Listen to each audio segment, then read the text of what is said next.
This tower is unlike any other in Manhattan. When it was built in 2015, that was part of its appeal. Today, it may be the root of many of its problems.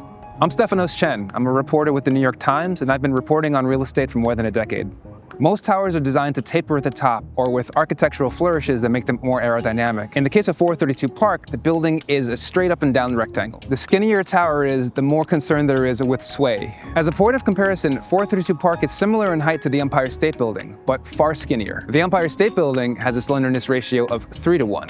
432 Park has a slenderness ratio of 15:1. Even on a good day, the amount of swaying in a building this tall can make water slosh in bathtubs or crystal dangle on a chandelier. One elegant solution to counteracting the sway was to build open-air floors along the length of the building that would allow air to pass through. But in court documents and in private emails that we've reviewed, residents complained about creaking walls, broken elevators, multi-million-dollar floods, and the swaying that they compared to being on a boat.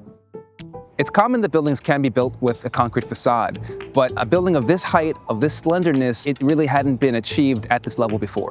The mix of ingredients that makes concrete, cement, sand, gravel, water, is a very precise combination. Some of the ingredients added to the mix to make it more durable tend to make the concrete darker. But at 432 Park, the developers wanted a particular white concrete finish on the facade of the building. And generally, concrete does not want to be white.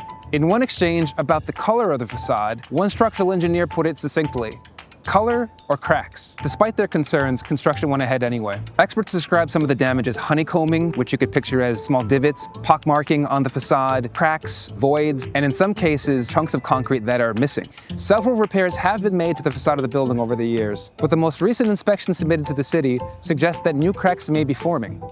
Since our first story in 2021, the Condo Board has filed 2 lawsuits against the developers and other members of the design team, claiming that the building is not what they had signed up for. Lawyers for the Residential Condo Board believe that the repairs could cost over $100 million and that there is no easy fix for many of these issues. The developers maintain that the building is safe and that this is the product of a litigious condo board. Experts who've reviewed the condition of the building say that without a major intervention, the building could eventually become uninhabitable for residents and could pose a risk to pedestrians.